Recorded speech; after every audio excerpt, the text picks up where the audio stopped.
The 1970s gave us music that didn't just fill the room, it stopped you where you stood. Songs that made you turn up the radio, roll down the windows, and forget where you were going. Some of them you've heard 1,000 times, and they still get you. Here are 13 songs from the 70s that will stop you in your tracks. Number 13, Layla by Derek and the Dominoes, 1970. Our guitar riffs, and then there is the opening of Layla. That descending figure, raw, urgent, unmistakable, arrives, and the room changes. Everything else stops. Eric Clapton wrote it in 1970 while desperately in love with Pattie Boyd, who was married to his close friend, George Harrison. The situation had no good outcome, and Clapton poured all of that into a song that became one of the greatest rock recordings ever made.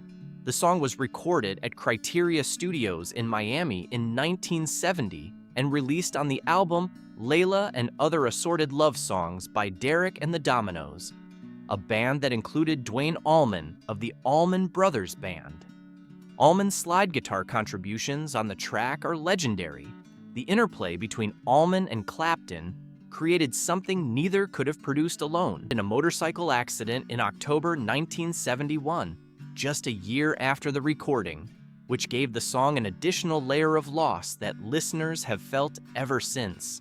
The song's title came from a 12th century Persian poem called Layla and Majnun, about a man driven to madness by unrequited. Clapton had been given the poem by a friend. The parallel was not lost on him. Pattie Boyd later left Harrison and married Clapton in 1979, 9 years after the song was written. She has said the song both moved and frightened her when she first heard it. Layla reached number 10 on the Billboard Hot 100 upon its original release in 1971 and was inducted into the Grammy Hall of Fame in 2000. The slow, piano-led coda in the second half, written by drummer Jim Gordon, creates a contrast so complete that Layla almost seems to be two different songs stitched together. Both halves are extraordinary. Number 12, Let's Stay Together by Al Green, 1971. I'm so in love with you. There has never been a voice quite like Al Green's. Smooth, effortless, capable of dropping from an airy falsetto to something deep and private, it exists in its own register, somewhere between gospel, soul, and a conversation you were never supposed to hear. Let's Stay Together, released in December 1971, hit number 1 on the Billboard Hot 100 in January 1972, and stayed there for 9 weeks. It remains one of the most enduring soul recordings of the decade. Green co-wrote the song with his longtime producer, Willie Mitchell, and drummer Al Jackson Jr. of Booker T and the MGs. Mitchell's production, lush strings, Memphis horns, a rhythm section that settles into a groove and never leaves it, gave the record a warmth that studios spent the rest of the decade trying to replicate. Let's Stay Together does something few love songs manage. It is completely unambiguous about what it's asking for without being desperate. I'll never be untrue. Al Green stepped back from secular music in the mid-1970s to become an ordained minister, which gives his early recordings a particular poignancy. He was singing about love and commitment at a moment just before his own life became significantly more complicated. Tina Turner covered the song in 1983, and it found an entirely new generation. But no version has displaced the original. Number 11, American Pie by Don McLean, 1971. I can't remember if I cried when American Pie is 8 minutes and 36 seconds long, and not 1 second of it outstays its welcome. Don McLean released it in November 1971, and it reached number 1 on the Billboard Hot 100 in January 1972, where it stayed for 4 weeks. It is the longest song ever to reach number 1 on that chart at the time of its release. The song is built around the day the music died. So bye-bye, Miss American Pie. February 3rd, 1959, when Buddy Holly, Richie Valens, and J.P. the Big Bopper Richardson died in a plane crash in an Iowa cornfield shortly after taking off from Mason City Airport. McLean was 15 years old at the time and had been delivering papers. The newspaper he was carrying that morning carried the headline. He later described it as the end of his childhood. The verses are dense with imagery and allusion, references to Bob Dylan, the Jester, the Rolling Stones, the Sargents, the Beatles, Janis Joplin, and Charles Manson all appear in various layers of the song's mythology.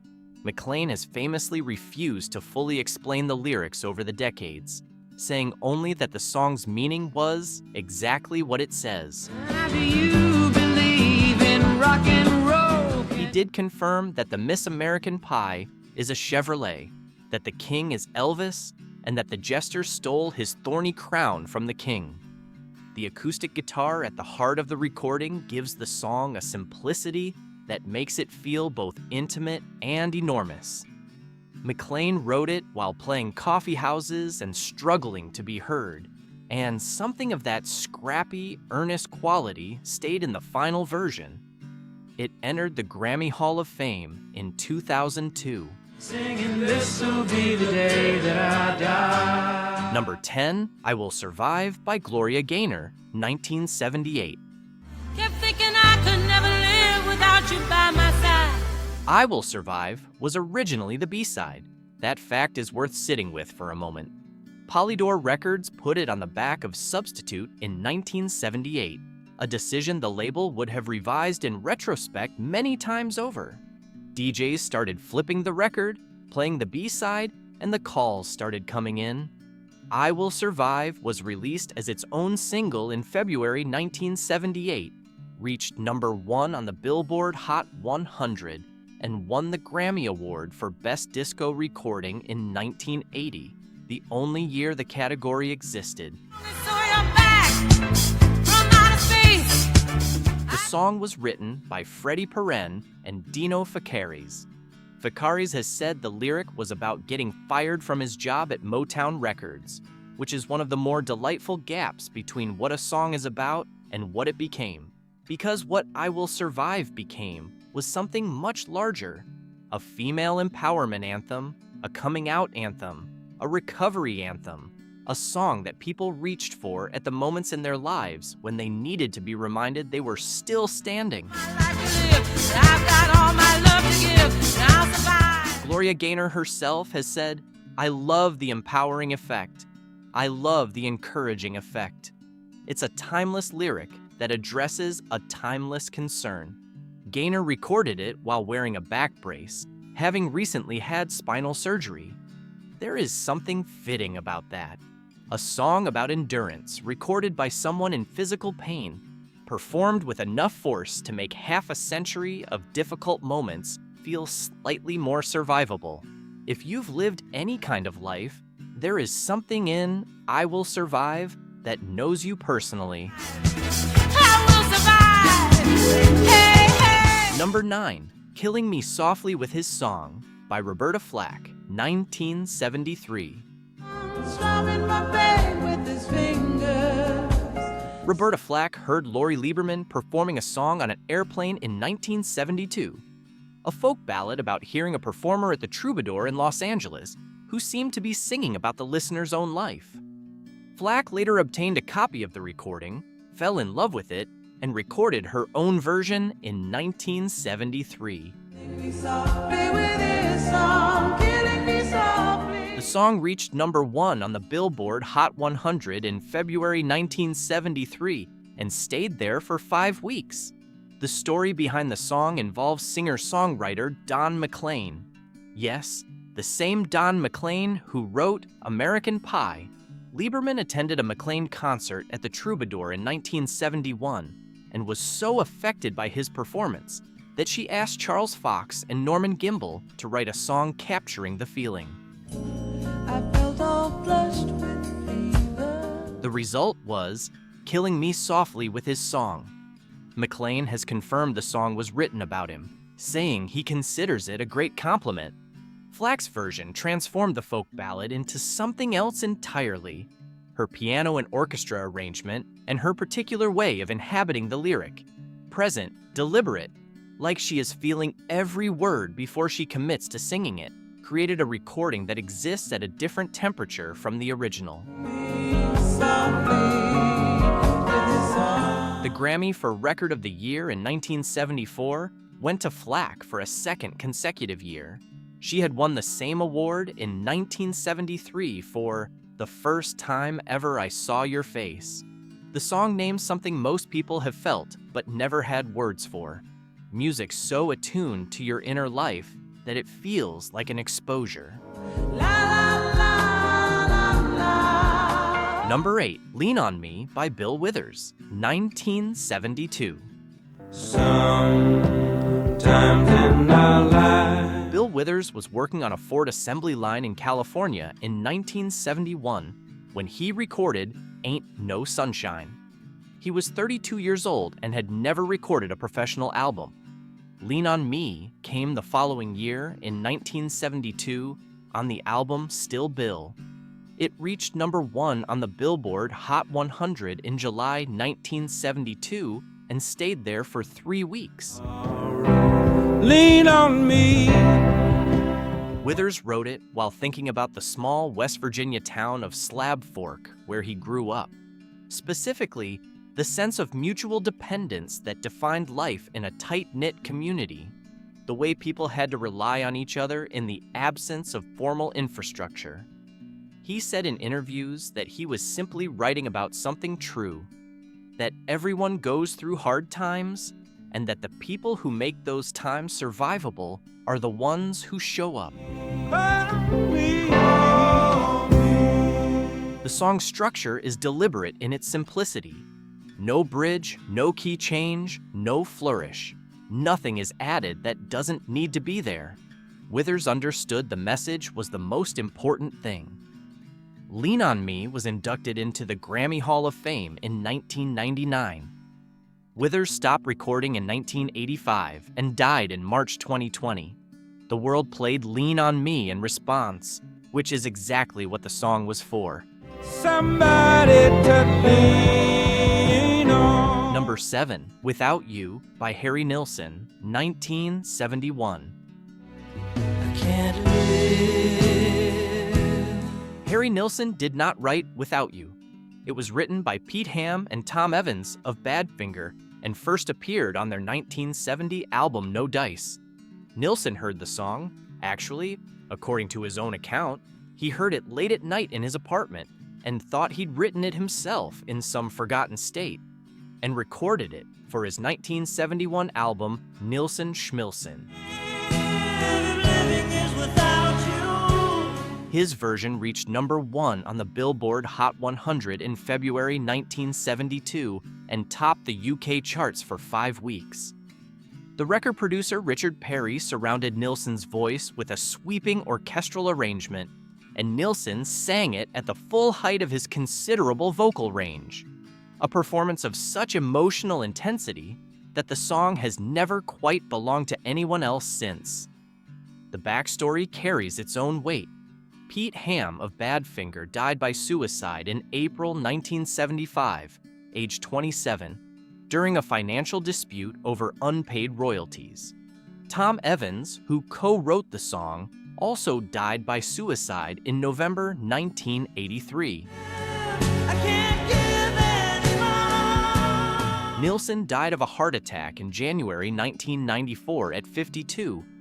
A song about the impossibility of living without someone, written by 2 people who died far too young and recorded by a man who also left early. Without You carries its history in the melody. Mariah Carey's 1994 cover took it back to number 1 on both sides of the Atlantic.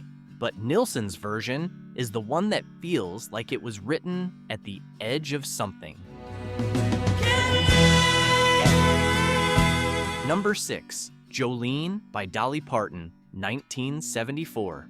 Jolene, Jolene, Jolene. Dolly Parton wrote Jolene in 1973 in about 10 minutes. She has said the music came quickly and easily, which is sometimes how the best songs work. They arrive before the writer has time to overthink them. It was released as a single in October 1973 and reached #1 on the Billboard Hot Country Singles chart in February 1974. The name Jolene came from a red-haired bank teller whom Parton felt was flirting with her husband, Carl Dean. She later said she used the name simply because she thought it was beautiful. Please don't take him just because you can. The situation the song describes, a woman pleading with a more beautiful woman not to take her man, is, on the surface, a vulnerable admission. But Parton's delivery transforms vulnerability into something closer to force. The urgency in her voice is not weakness. It is the sound of someone who understands exactly what she's dealing with. The descending guitar figure that opens the song is one of the most immediately recognizable in country music history, and possibly in all of American music. Jack White has said it is one of his favorite songs. It has been covered by the White Stripes, Olivia Newton-John, Miley Cyrus, Pentatonix, and hundreds of others. Talks about you in his sleep, and there's nothing I can do to keep from crying. Parton herself said in a 2019 interview that she still performs the song at least once every show, and that audiences still react to it the way they did in 1974. There is something in Jolene, the directness of the plea, the intimacy of the desperation, that does not age. In 1999, Jolene was inducted into the Grammy Hall of Fame.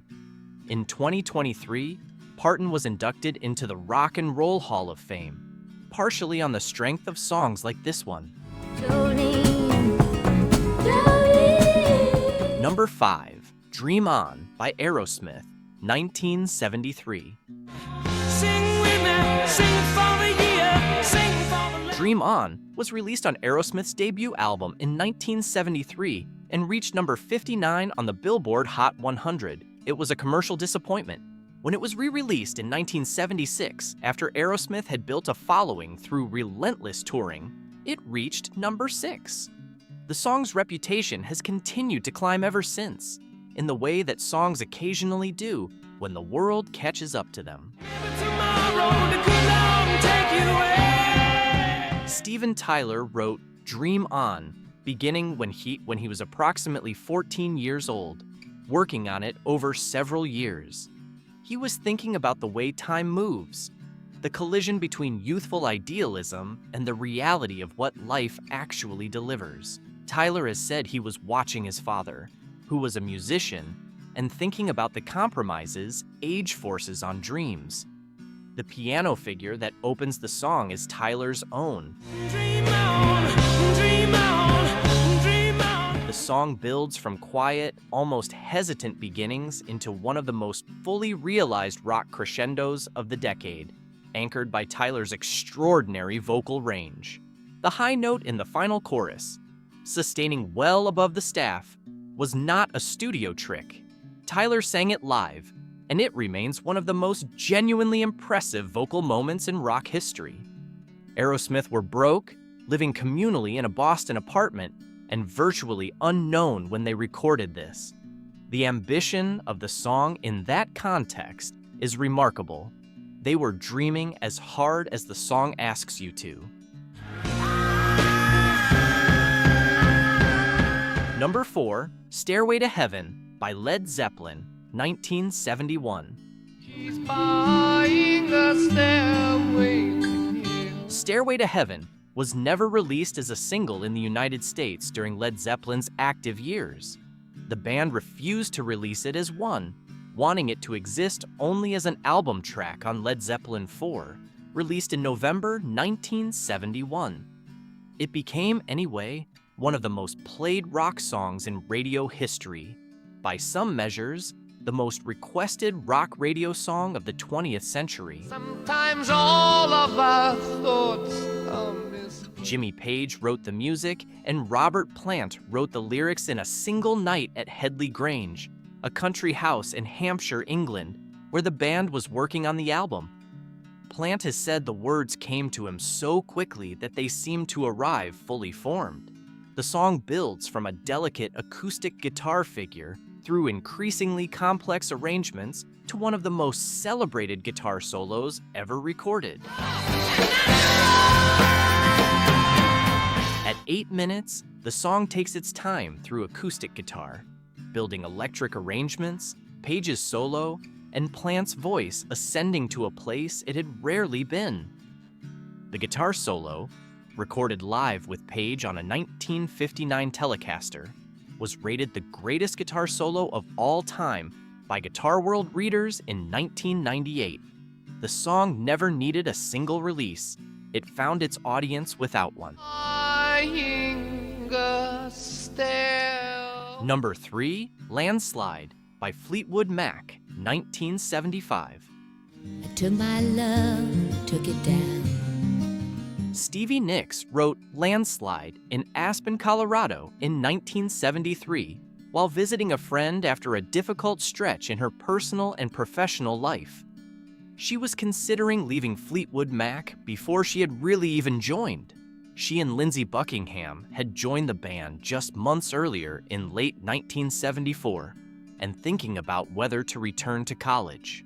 She was 26 years old and not at all certain about the direction of her life. Been afraid of changing. The song appeared on the 1975 album Fleetwood Mac and was not released as a single at the time.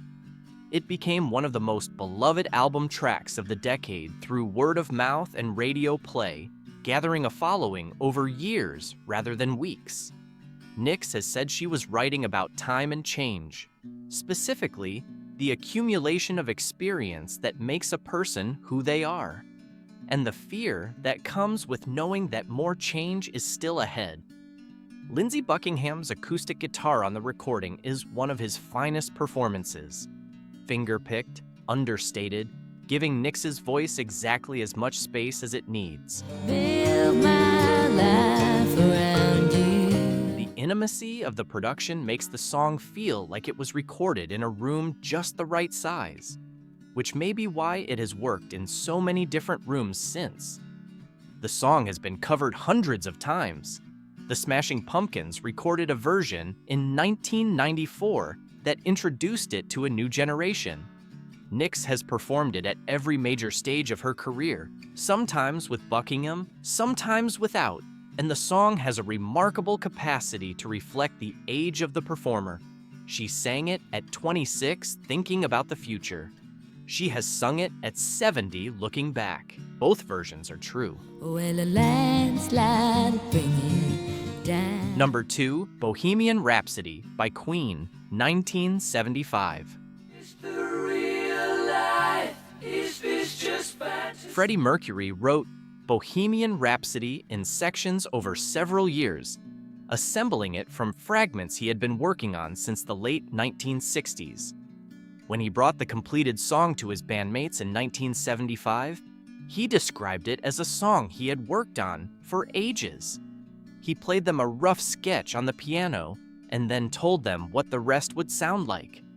There were no sheet music, no written arrangements. Mercury held it in his head. The song was released as a single in October 1975 in the United Kingdom and reached number 1 for 9 weeks, the longest run at number 1 by a UK single at that point in chart history. Roy Thomas Baker, who produced the record with the band, later said the multi-layered vocal sections alone took 3 weeks to record. Mercury, Brian May, and Roger Taylor sang the parts over and over, layer upon layer, until the tape could barely hold another track without the sound deteriorating. Queen's label, EMI, did not want to release it as a single. At nearly 6 minutes, it exceeded acceptable radio length, and its structure, ballad, operatic section, hard rock passage, ballad again, defied every existing category. DJ Kenny Everett received an early copy and played it on his BBC show anyway. The phones didn't stop. EMI relented. Freddie Mercury died on November 24, 1991. The song reached number 1 again in the UK following his death, this time for 5 weeks. Roger Taylor had said on the day they finished recording that they all knew they'd made something that was going to outlast them. He was right. Number 1, Hotel California by Eagles, 1977. On a dark desert highway. Don Felder was sitting in a rented house on Malibu Beach sometime in 1974 or 1975 when he started working out a chord progression on guitar. He recorded a rough demo at home, a 4-track recording with a Rhythm Ace drum machine, a 12-string guitar, and a bass line, and gave copies to Don Henley and Glenn Frey. Henley listened to the tape and was immediately drawn to it, describing it to Felder as sounding like cabul, a Mexican reggae or bolero. That became the song's first working title. The actual recording came over a year later in early 1976 at the record plant in Los Angeles and Criteria Studios in Miami. The band recorded 3 versions of the song before arriving at the one the world knows. Welcome to the Hotel California. During the Criteria sessions, Black Sabbath was recording in the adjacent studio, loud enough that their sound kept bleeding through the walls into the Eagles sessions. When Felder arrived to record his guitar solo, he began improvising a new version. Don Henley stopped him immediately. He wanted it exactly as Felder had played it on the demo, which Felder had to have his wife play back to him over the phone from the cassette because he couldn't remember what he'd done. That insistence on the exact version was the right call. The final guitar coda, a 2-minute 12-second duel between Felder and Joe Walsh, switching lead, harmonizing, ascending into arpeggios at the fade, was voted the best guitar solo of all time by readers of Guitarist magazine in 1998. Don Henley insisted it was a single. Felder thought a 6-minute song with a 1-minute intro and a 2-minute guitar solo at the end was the wrong format. Henley was right. Lovely place, such a lovely place, such a lovely thing. Hotel California was released as a single on February 22, 1977, reached number 1 on the Billboard Hot 100 on May 7, 1977, and won the Grammy Award for Record of the Year in 1978. When asked what the song meant, Henley gave many answers across many years. In 2007, he told the Daily Mail, "It was about the dark underbelly of the American dream and about excess in America, which was something we knew about."